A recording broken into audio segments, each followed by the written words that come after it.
më tepër e dim që gjiri i Hormuzit edhe zona aty është shumë e famshme pikërisht për të marrë karburantin e botës. Pra duke se është karburanti i botës që ndikon qoftë për SBA-n, qoftë për Kinën apo edhe gjysa superfuqitë ekonomike.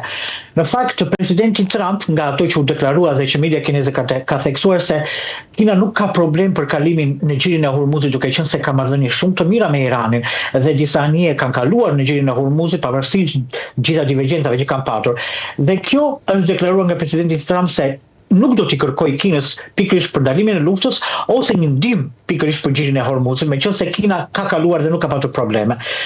Kina nga ana e saj ka deklaruar se, siç e thash, lufta nuk është e mirë për asnjë palë, megjithatë Kina është në mendimin se lufta duhet të ndalojë në mënyrë që jo vetëm të mos ketë probleme ekonomike për sa i përket furnizimit me naftë në gjithë botën, por të gjitha vendet të kenë filluar ekonominë e tyre, ekonomia e vendeve të rritë dhe gjithë puna në glob të vazhdojë fare normalisht, sepse lufta për Kinën është thuajse shumë e keqe dhe nuk ndikon për asnjë palë.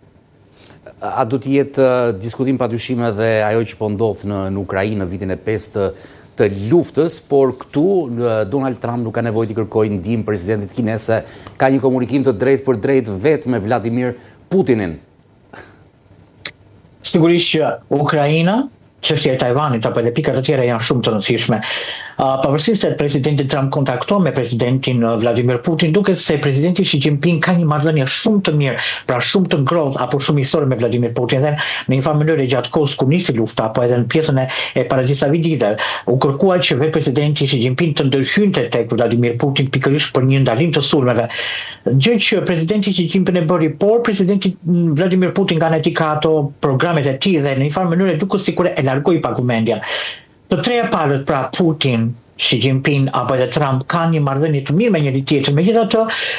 kjo do të ketë një pikë, por se çfarë do të arrihet, se çfarë do të diskutohet, presim ta shohim nesër në fakt, kur vetë presidenti Trump do të ketë një bisedë kokë me kokë apo edhe një takim të hapur me vetë presidentin Xi Jinping. Sepse sot do të jetë më tepër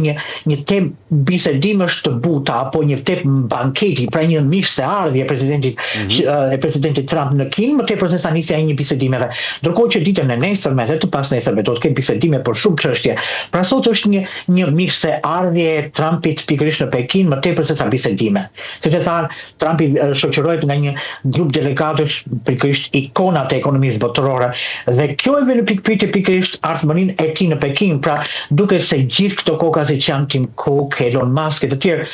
janë shumë të rëndësishme jo vetëm për ekonominë amerikane, por edhe për ekonominë kineze, pra duket se kur në këtë mënyrë do të mbulojë një pjesë të gjithçkaje që ai ka planifikuar duke marrë me vete gjithë këto kokat e ekonomisë botërore. Pra, një mesazh që po jepet përpara se të ulet në tryezën e bisedimeve me homologun e tij kinez, duke marrë edhe familjen, por edhe kokat e biznesit në Shtetet e Bashkuara të Amerikës.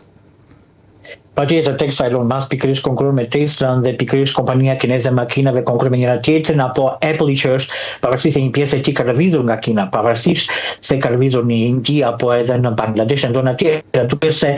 pikërisht Apple apo produktet e rëndësishme vazhdojnë të jenë shumë të preferuara, fabrikat që janë shumë të preferuara dhe sigurisht të Tim Cook është shumë i preferuar që biznesi i tij vazhdojë në Kinë. Dhe në një farë mënyrë Trumpi ka thënë një mesazh që unë po i marr me vete gjithë këta për t'i treguar se do të ketë pikërisht marrëveshje. Duam apo nuk duam në të dyja palët. Pikërisht prandaj janë marrë edhe gjithë këto, ndërkohë që nga ana e saj Kina ka presidenti Xi Jinping do të ketë pikërisht në takimet e tij edhe liderat të shumë kompanive të famshme kineze për t'i treguar Trumpit se ti ke ardhur i përgatitur, por në këtë rast jenë në shtëpinë time dhe sigurisht që përgatitjet i bëj unë dhe unë nga ana tjetër do të toj liderat më të mësijshëm të ekonomisë kineze për të thithur pikërisht më të mirën e njëri tjetrit për ekonominë.